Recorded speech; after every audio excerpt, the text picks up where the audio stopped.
Vấn đề của thế giới là thiếu người giải quyết vấn đề. Nếu bạn trở thành người giải quyết vấn đề, bạn sẽ giàu có. Nếu người khác thành công, tôi cũng sẽ thành công. Vấn đề chỉ là phương pháp. Phương pháp khác nhau sẽ mang lại những hiệu quả khác nhau. Không có sự vật, hiện tượng hay hoàn cảnh tốt hay xấu, mà chính cách nghĩ của con người khiến nó tốt hay xấu.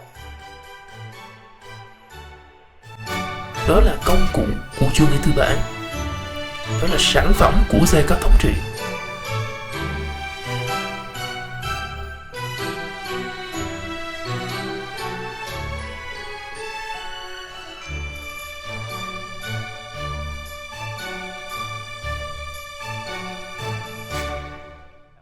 Vào giai đoạn năm 1858 năm 1859 thì một tác giả có tên là Samuel Smiles, ông mới xuất bản một quyển sách với lượng người đọc và với cái lượng sách bán một quyển bestseller, và có thể nói là sẽ khiến cho Karl Marx, Engels cũng như là tuyên ngôn Đảng Cộng sản phải ngậm ngùi, phải chạnh lòng. Quyển sách đó có tên gọi là Self-Help with Illustration on Conduct Characters, và sau này được add thêm một cái từ nữa là Perseverance, mà Hội đồng Cừu tạm dịch là tự lực tự cường, những minh họa về tính cách, hạnh kiểm và sự kiên trì. Quyển sách nghiêm túc mà nói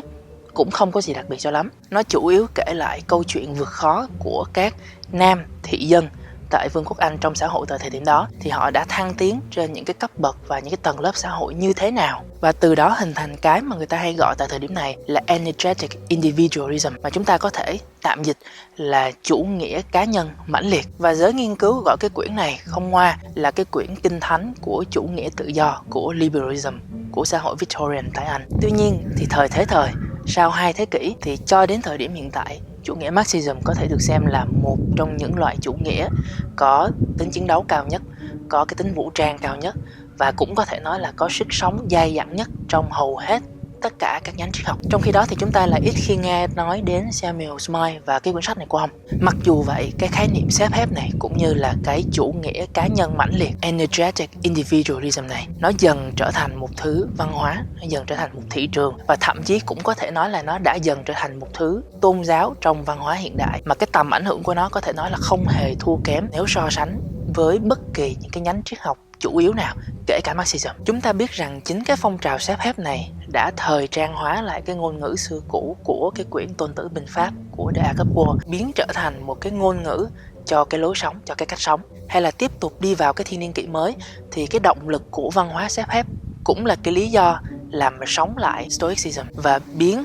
cái nền tảng triết học Hy Lạp cổ đại này trở thành một trong những mỏ vàng của cái thị trường self-help. Và cho đến thời điểm hiện nay, chúng ta cũng có thể nói là self-help đang là một cái công cụ lý luận mà nó có thể chuyển hóa, nếu cho phép, bất kỳ nền tảng triết học nào cũng như là sự thông thái hay là kiến thức địa phương trở thành một cái công cụ cho văn hóa chữa lành, cho văn hóa tự cường, cho văn hóa khởi nghiệp. Một mặt thì chúng ta hoàn toàn có thể nói rằng cái văn hóa self-help và những cái tài liệu tư liệu self-help đang tạo ra cảm hứng, đang tạo ra những cái con đường và đang giúp xác lập ý nghĩa cuộc sống cho những người mà họ đang mất phương hướng. Mặt khác thì văn hóa self-help và cả cái thị trường sách self-help này cũng bị cáo buộc là đặt áp lực thành bại và những cái sai lầm chính sách, sự áp bức và thậm chí là những cái bất công giai cấp trở thành một vấn đề của một cá nhân nào đó mà thôi. Trong video này, Trung và Hội đồng Cừu hy vọng là có thể giúp quý khán thính giả có một số cách tiếp cận đối với một số câu hỏi đơn giản. Đầu tiên là liệu self-help có cần thiết hay không? Thứ hai là liệu có vấn đề gì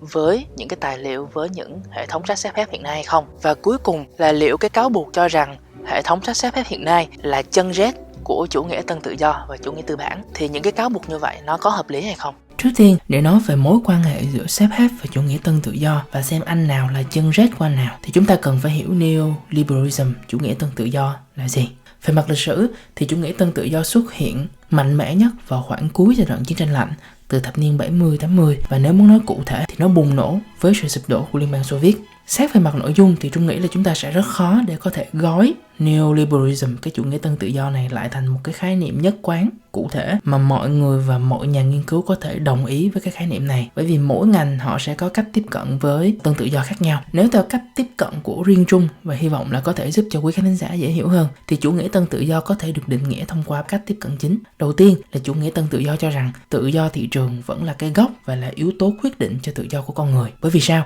Bởi vì tự do thị trường tạo ra động lực sản xuất, kinh doanh và sáng tạo, bảo đảm sự phát triển nói chung của toàn xã hội. Và khi toàn xã hội phát triển thì không gian tự do, không gian phát triển của các cá nhân sẽ tự được nâng cao. Tuy nhiên, cũng cần phải nói thêm một chút là chủ nghĩa tân tự do, xét theo mặt kinh tế nhé, sẽ khác một chút với chủ nghĩa tự do truyền thống, liberalism. Bởi vì nếu mà chúng ta nói về chủ nghĩa tự do truyền thống trong khía cạnh kinh tế thì thị trường tự do gần như là tuyệt đối. Trong khi đó, các anh tân tự do thừa nhận một phần vai trò của nhà nước trong việc kiểm soát các vấn đề cơ bản, có thể là liên quan đến an sinh, có thể là liên quan đến quản lý xã hội, có thể là liên quan đến kích thích nền kinh tế, hay là an ninh, hay là ngân hàng. Chủ nghĩa tân tự do có thể được xem là cái gốc của một số khái niệm hiện đại như là welfare capitalist state, có nghĩa là nhà nước phúc lợi, nhưng mà vẫn là tư bản chủ nghĩa. Mặt khác, nếu chúng ta nhìn chủ nghĩa tân tự do với góc nhìn về mặt quản lý nhà nước thì có thể rút gọn họ đi theo hai cái đường lối cơ bản. Đầu tiên là bãi bỏ thủ tục, giảm tải thủ tục nói chung, và thứ hai là privatization, có nghĩa là tư nhân hóa. Góc nhìn của mình đối với cái vấn đề quản lý nhà nước của chủ nghĩa tân tự do thì nó tương đối mix, nhưng mà đây không phải là một vấn đề chính của video ngày hôm nay. Thì những nhánh nói trên là những cái phiên bản cực kỳ rút gọn, chủ yếu là để chúng ta bàn về câu chuyện xếp hép thôi, nên chắc chắn là không đầy đủ. Tuy nhiên, nếu quan sát cơ bản thì Trung nghĩ là sẽ có nhiều người đồng thuận rằng neoliberalism là cái thứ chủ nghĩa đang thắng thế trên mọi mặt trận kinh tế, văn hóa, chính trị xã hội hiện nay. Dù nó cũng là đối tượng bị chỉ trích nhiều nhất, bị chỉ trích rất kinh. Bởi vì nếu chúng ta nhìn vào Việt Nam chẳng hạn thì hai cái gốc cơ bản mà Trung nói đến ở trên, tạo điều kiện cho tự do tư hữu, tự do kinh doanh, là thứ mà nhà nước Việt Nam đang ra sức làm. Đặc biệt là cái thuật ngữ khởi nghiệp, entrepreneurship đấy, là một thuật ngữ rất đậm tính tân tự do. Và những cái quyết sách liên quan đến bãi bỏ, cắt giảm, hợp lý hóa thủ tục hành chính, giảm tải vấn đề quan liêu vân vân thì đó, tất cả những lý luận đó đều là những sản phẩm của tân tự do. Và chúng ta đang sống trong cái môi trường như vậy, dù chúng ta có thể là đang nói khác đi. Hay Trung Quốc hiện nay cũng được nhiều tác giả gọi là hỗn hợp của chủ nghĩa tân tự do, chủ nghĩa tân nhà nước, neo-Statism, và từ đó hình thành nên cái mà họ gọi là chủ nghĩa tư bản gốc Hoa, Sino-Capitalism. Thì các lý thuyết này Trung chỉ mượn từ các bác kinh tế thôi, các bác ấy weird lắm. Như vậy đến đây Trung nghĩ là chúng ta đã có một cái nền có thể là không quá chắc nhưng vẫn xây được nhà cấp 4 để ở tạm khi mà chúng ta nói về các vấn đề ở phía sau. Mà cụ thể nhất là câu hỏi vì sao xếp hết cái tư duy tự lực tự cường và toàn bộ cái văn hóa tự lực tự cường này lại bị cáo buộc là cái bẫy của tân tự do. Vậy thì cái tên nói lên tất cả, bởi vì sắp hết nếu mà chúng ta dịch thuần nghĩa nhất, gần nghĩa nhất trong tiếng Việt thì chúng ta có thể dịch ra là tự lực tự cường. Và cái cách tiếp cận tự lực tự cường này nó sẽ đi kèm với cái tư duy về khả năng thay đổi bản thân mà người ta hay dùng cái thuật ngữ là self-transformation, và nó sẽ gần như dính vô bất kỳ những cái khái niệm về kinh tế, chính trị, xã hội nào mới nổi trong vòng đến 15 năm trở lại đây. Mà Trung có thể nhắc đến cho quý khán giả một số thuật ngữ như là cái thuật ngữ entrepreneurship này, thuật ngữ khởi nghiệp này. Rồi sau đó chúng ta có cái knowledge economy là nền kinh tế tri thức. Cái thuật ngữ này thì những bạn mà millennial cùng thời của Trung rất quen thuộc rồi. Và sau đó chúng ta lại có kinh tế chia sẻ, share economy, cái thời điểm mà Airbnb và Uber cực kỳ nổi tiếng. Và gần đây nữa thì chúng ta có nền kinh tế công nghệ 4.0. Vậy thì tất cả những cái thuật ngữ về kinh tế, chính trị, xã hội, thị trường này nó được sinh ra, có thể nói là trong hệ sinh thái văn hóa của sếp hép. Tại sao chúng ta có thể nói như vậy? Bởi vì cái tư duy sếp hép nhìn chung đấy là yêu cầu các cá nhân trong thị trường trước tiên là bản thân họ phải hiểu được thị trường, bản thân họ phải dự đoán được thị trường, bản thân họ phải theo đuổi thị trường và bản thân họ phải đáp ứng được những nhu cầu mà thị trường đặt ra. Và từ đó họ phải phát triển bản thân theo thị trường chứ không phải là ngược lại. Thì cái cách tư duy đó chúng ta có thể nói là tạm chấp nhận được, bởi vì thực ra Trung cũng phải chạy theo thị trường thôi. Nhưng mà có một cái claim mà có thể Trung không đồng ý lắm với sếp hép là họ cho rằng tất cả những cái bất công, thất bại và vấn đề xã hội trước tiên bắt đầu từ chính những cá nhân. Nếu mỗi cá nhân họ làm sao đó họ thay đổi được bản thân, họ thay đổi được cuộc sống của chính mình thì gia đình của họ sẽ thay đổi, và từ đó quốc gia, xã hội sẽ tự thay đổi mà không cần phải có những cái tác động chính sách nào ghê gớm từ bên ngoài cả. Và cách kết nối giữa các vấn đề liên quan đến bất bình đẳng xã hội với cái tư duy của sếp hép, tư duy của tự lực tự cường, rồi sau đó là với những cái khái niệm như là entrepreneurship, thì Trung nghĩ là nó bắt đầu trong cái khoảng đầu của thiên niên kỷ mới, khoảng 2023, 2024, 2025 đấy. Và có một số tác phẩm mà Trung nghĩ chúng ta có thể nhớ như là cái quyển Social Entrepreneurship của Nicole. Thì quyển này được xuất bản bởi nhà xuất bản Oxford hẳn hoi. Và về mặt lý thuyết, cái quyển này cho rằng cái tinh thần khởi nghiệp xã hội nó sẽ là cái chìa khóa để giải quyết gần như mọi vấn đề, từ biến đổi khí hậu cho đến thất nghiệp trên diện rộng, cho đến vấn nạn vô gia cư, vân vân và vân vân. Và Đây không phải là cách diễn giải của quyển sách nhé, nhưng mà nếu mà chúng ta hiểu đơn giản hơn nữa thì cái tư duy xếp phép nó sẽ cho rằng là bạn là người vô gia cư, thì bạn bây giờ bạn tắm rửa, thay đồ, đi làm, bạn kiếm tiền, rồi bạn sẽ có nhà. Hay là bạn đang trầm cảm và mất phương hướng, thì nói theo ngôn ngữ của Peterson, của Jordan Peterson, thì bạn dọn phòng, bạn trò chuyện, bạn tìm cho mình một cái hobby nào đó, thì bạn tự thân bạn sẽ sống được một cuộc đời đáng sống. Nói cách khác, văn hóa xếp phép có xu hướng rất lớn là họ biến tất cả những vấn đề xã hội nói chung đang hiện hữu trở thành một gánh nặng cá nhân, và trên cơ sở đó tự thân các cá nhân trước tiên có trách nhiệm phải đối mặt, xử lý và thách thức sự bất công đó một mình bên trong đời sống của họ trước đi đã. Nếu chúng ta nói theo ngôn ngữ của bác Jordan Peterson, một trong những cái bút tâm lý xếp phép có tầm ảnh hưởng lớn nhất thế giới hiện nay, thì khi mà ông nói về Đức Quốc xã, ông vẫn cho rằng the cure is individual, có nghĩa là lời giải cho các vấn đề của Đức Quốc xã vẫn nằm ở cá nhân mỗi người. Và điều này cũng được thể hiện rất rõ ở cái quy tắc số 6 của quyển bestseller khác của Peterson là 12 quy luật cuộc đời. Bạn hãy dọn nhà trước đi đã, rồi hẳn chỉ trích thế giới. Tư duy này của văn hóa cũng như là các tư liệu xếp phép, chúng ta sẽ thấy nó gần như gắn chặt với cái gốc của tân tự do. Đầu tiên là chủ nghĩa cá nhân. Thứ hai là trọng trách của cá nhân trong việc tự thân họ phải đối mặt với các thay đổi của thị trường và thách thức chính bản thân mình. Và thứ ba là tinh thần khởi nghiệp, tinh thần làm chủ cuộc sống. Điều này đồng nghĩa với việc là các chỉ trích mà nhắm tới neoliberalism, nhắm tới tân tự do cũng có thể được dùng để nhắm tới xếp phép. Ví dụ các nhóm đấu tranh cho nữ quyền thì họ có thể chỉ ra một điểm cực kỳ hợp lý là các anh bên sách xếp phép thì các anh có thể cứ leo lẻo về câu chuyện là cố gắng cá nhân và phát triển cá nhân, nhưng mà các anh không tính đến câu chuyện là cái xuất phát điểm của người phụ nữ họ như thế nào và cách mà xã hội hiện nay, thậm chí là những xã hội hiện đại đang tiếp tục định khung phụ nữ vào một cái vai trò nhất định như là làm việc nhà và chăm sóc con cái, đặc biệt khi mà họ bắt đầu có gia đình. Hay là chúng ta cũng có một chỉ trích khác đến từ những cái nhóm đấu tranh đòi quyền bình đẳng xã hội nói chung, thì họ cũng chỉ ra một điểm mà Trung đồng ý là sách xếp phép và cái văn hóa xếp phép thường hay bỏ qua những cái bất công xã hội mà nó có tính cấu trúc, những hiện trạng chính trị và những bất công mà nó đã trở thành một phần được thể chế hóa trong cái thực hành chính trị của một quốc gia rồi. Và thật ra mà nói thì nếu mà chúng ta quay trở lại những cái video của Hội đồng Cừu thì bọn mình sử dụng những cái lý thuyết này có thể nói là không ít, thậm chí là rất nhiều. Tư bản văn hóa, cái social capital của Bourdieu, hay là cái cách mà Hội đồng Cừu cho rằng hạnh phúc nó được socially constructed, có nghĩa là cái khái niệm hạnh phúc nó được xây dựng bởi những cái định kiến, bởi những cái không gian chính trị, không gian văn hóa của một xã hội nhất định. Và chúng ta cũng phải cần thừa nhận là sẽ có những cái thách thức liên quan đến chính trị, những cái thách thức liên quan đến xã hội, những cái thách thức liên quan đến văn hóa, mà cho dù một cá nhân họ có cố gắng hoàn thiện bản thân đến đâu, họ có cố gắng làm gì đi chăng nữa, thì họ cũng sẽ không thể nào vượt qua được những cái trở ngại liên quan đến tính cấu trúc như vậy. Một trong những điểm khác khiến cho Trung tương đối quan ngại với cái tình hình sách xếp phép hiện nay là cái lượng thông tin và cái tham vọng tri thức của những quyển sách này ngày càng đi xuống. Nếu mà chúng ta nói về cách đây chừng 10 năm thì những cái câu chuyện liên quan đến sách xếp phép thường gói gọn vào giàu nghèo, vào tiền bạc, vào tư duy của người giàu như thế nào và tại sao bạn lại nghèo, là bởi vì bạn không tư duy như vậy. Và đến thời điểm này thì cái trend hiện nay đang là chữa lành. Thì cái việc mà chúng ta chỉ tập trung vào những cái nội dung như vậy thôi, nó khiến cho những cái thảo luận thực chất liên quan đến xếp phép vốn tự thân nó có thể có thông tin khoa học, vốn tự thân nó có thể có bản chất triết học, thì cái chất lượng của toàn bộ cái literature này nó ngày càng đi xuống. Đặc biệt có một câu chuyện mà Trung từng bàn về nó ngày xưa, khi mà nhiều quyển sách xếp phép lại thường có xu hướng là họ bẻ cong những khái niệm triết học, họ bẻ cong những cái khái niệm khoa học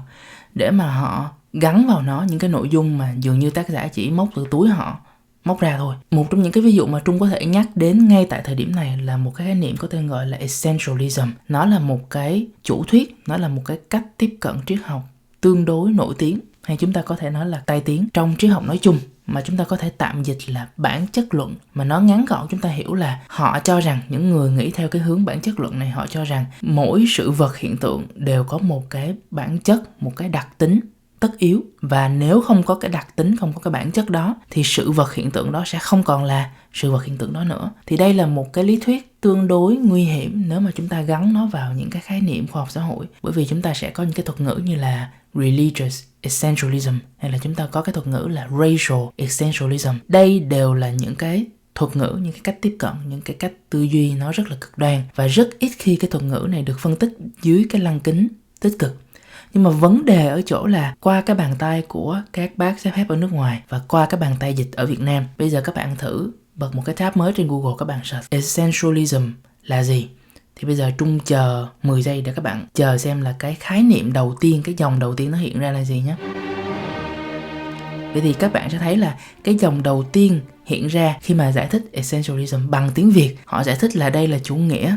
hữu dụng, và cái cách giải thích chỉ dựa trên một quyển sách thôi, và cái quyển sách đó thì lại là một quyển sách xếp hết, và nó cho rằng là con người thì không có nhiều năng lượng, cho nên chúng ta chỉ cần tập trung vào những thứ mà chúng ta cần phải tập trung, và chúng ta cần phải bỏ qua những thứ chúng ta nên bỏ qua. Thì đó là chủ nghĩa hữu dụng của họ. Vậy thì nghe thì nó có vẻ tương đối gần với cái thuật ngữ là essential, với cái từ essential, nhưng mà nó lại đi ngược lại hoàn toàn với nền tảng triết học và cái lịch sử phát triển của khái niệm này trong khoa học xã hội, trong triết học cũng như là trong các ngành khác. Thì đây theo Trung nghĩ là một vấn đề tương đối lớn cho thị trường sách xếp hết, và đặc biệt là những cái thị trường mới nổi như là Việt Nam, khi mà cái không gian văn hóa, không gian triết học và cái năng lực đóng góp vào cái không gian văn hóa triết học thế giới nói chung của chúng ta còn tương đối hạn chế, và chúng ta chưa kịp đóng góp gì cả mà toàn bộ cái nền tảng của chúng ta bị rối loạn, bị lục tung lên hết bởi những cái quyển sách xếp hết mà Trung cho là nó không có trách nhiệm cho lắm. Để tổng hợp các lý luận phản biện xếp hết trong nghiên cứu khoa học thì tương đối nhiều, nhưng mà Trung có thể giới thiệu một chương sách đến quý khán giả của Rumco có tên gọi là Xếp hết Therapeutic Industry and Neoliberalism. Cái chương sách này thì của Remke, và có thể tạm dịch là Tự lực tự cường, thị trường chữa lành và chủ nghĩa tân tự do. Để chúng ta thấy là cái thị trường chữa lành nó rất gần với toàn bộ ngành xếp hết. Thì chương này nằm trong một quyển rất hay là The Routledge International Handbook of Global Therapeutic Cultures, sổ tay về văn hóa chữa lành quốc tế của Routledge. Nói đến điểm này thì có lẽ mọi người cũng hiểu là Trung không 100% ủng hộ hay là có cảm tình với cái thị trường sách xếp hết hiện nay. Tuy nhiên điều này cũng không đồng nghĩa với việc là Trung ghét sách xếp hết, bởi vì nghiêm túc mà nói, nếu mà bạn nghiên cứu triết học trong suốt cái chiều dài lịch sử của nó thì chúng ta sẽ dần nhận ra rằng triết học tự thân nó đã là một bộ môn xếp hết rồi. Ví dụ chúng ta có thể nói là triết học Hy Lạp tự thân nó đã là cả một cái kho tàng đồ sộ của những cái tác phẩm liên quan đến xếp hết rồi. Nó dạy cho chúng ta cách mà con người nên sống, cách mà con người nên yêu, cách mà con người nên làm việc, cách mà con người nên thực hành đức hạnh. Aristotle hay là Plato thì Trung đã nói nát trên hội đồng cừu rồi, cho nên chúng ta có thể không cần nhắc đến trong cái video này ngày hôm nay nữa. Nhưng mà chúng ta có thể kể đến những tác gia khác như là Epicurus chẳng hạn. Ông có thể được xem là cha đẻ của chủ nghĩa thực nghiệm. Thì trong suốt cái chiều dài hoạt động của ông viết đến từ 250 đến 300 quyển sách, gần như là hoàn toàn về xếp hết. Chúng ta có những quyển sách trải dài từ tình yêu, công lý đến đời sống và gia đình. Hay là triết gia Stoic thì ông cũng dành rất nhiều thời gian để mà ông viết về sự nóng giận. Mà cái quyển mà Trung nghĩ là cho đến hiện nay vẫn còn đọc tương đối tốt là cái quyển On Anger đấy. Dịch cơ bản ra là về sự nóng giận thôi. Thì cái quyển này có thể được download free gần như là trên mọi mặt trận của Internet rồi. Và nếu mà chúng ta thật sự nhìn vào cái lịch sử của các ấn phẩm của các tôn giáo lớn như là Thiên Chúa giáo, như là Phật giáo, như là Hồi giáo, thì chúng ta cũng có thể khẳng định là xếp hết, phát triển bản thân, tìm con đường khai sáng cho chính mình vân vân đều là những cái chủ đề quan trọng nhất và được công chúng tôn giáo đón nhận nhiều nhất. Đối với Thiên Chúa giáo thì chắc là nhiều khán thính giả của Rumco đã biết quyển này rồi, nhưng mà Trung giới thiệu luôn là quyển The Imitation of Christ. Quyển này của Thomas Kempis. Thì quyển này thật ra được viết từ tận thế kỷ thứ 15, nhưng mà tự thân nó đã là tổng hợp của các mẫu chuyện, các ví dụ về đời sống và kết nối đời sống của các cá thể với Kinh Thánh, với lời dạy của Chúa, và vì sao những lời dạy này sẽ hướng chúng ta đến cuộc sống tốt đẹp hơn. Một tư duy rất là xếp hết nếu nhìn theo cách nhìn của Trung, và thật ra cũng là cách nhìn của rất nhiều những cái nhóm nghiên cứu lịch sử xã hội khác. Tương tự như vậy, nếu chúng ta đi dọc một vòng các quyển sách về Phật giáo nổi tiếng nhất hiện nay của Thích Nhất Hạnh chẳng hạn, ở cả Việt Nam lẫn thế giới, thì hiển nhiên là ngoài cái phần chính là các giáo lý và lời dạy của Phật thì luôn có một cái gì đó rất là tự lực tự cường, tự giúp đỡ bản thân, một trong những cái nền tảng chính của thị trường sách xếp hết hiện nay. Phân tích điều này ra ở đây để chúng ta hiểu là thị trường sách xếp hết hiện nay nó sẽ không đi đâu cả, bởi vì nó là kinh nghiệm, nó là thói quen xuất bản hàng ngàn năm của con người, và nó là cái nhu cầu hàng ngàn năm của con người rồi. Vấn đề ở chỗ là chúng ta cần nhiều tác giả có tâm hơn, có kiến thức hơn và có thẩm quyền hơn để không phải viết và dịch ra những tri thức mà nó đi lệch khỏi sự phát triển chung của toàn xã hội, kiểu như là cho rằng essentialism là chủ nghĩa hữu dụng. Điểm thứ hai mà Trung nghĩ là chúng ta có thể đưa ra để mà chúng ta cho rằng cái nhu cầu sách xếp hết nói chung nó không phải là cánh tay nối dài của chủ nghĩa tân tự do của neoliberalism, hay là thậm chí nó cũng không phải là cánh tay nối dài của chủ nghĩa tư bản. Bởi vì cái ý phản biện tốt nhất mà Trung nghĩ đến thời điểm hiện tại là chúng ta có thể nhận thấy là thị trường sách xếp hết vẫn đang là cái thị trường sách phát triển tốt nhất ở những cái quốc gia mà người ta nghĩ rằng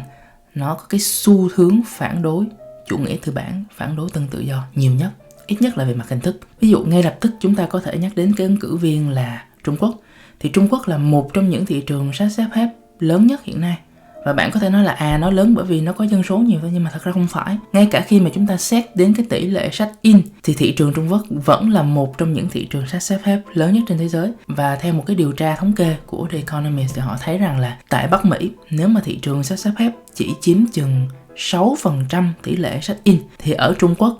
có đến 1/3 sách in, có nghĩa là chiếm từ 30 đến hơn 30%. Tất cả những cái sách in đã là sách xếp hép rồi. Và cũng gần tương tự như vậy ở các quốc gia Hồi giáo như là Ai Cập. Thì chúng ta biết là hầu hết những cái quốc gia Hồi giáo đều là những cái thành trì chống lại tư tưởng của phương Tây, dù họ có là đồng minh của phương Tây hay không đấy. Tuy nhiên thị trường sách xếp hép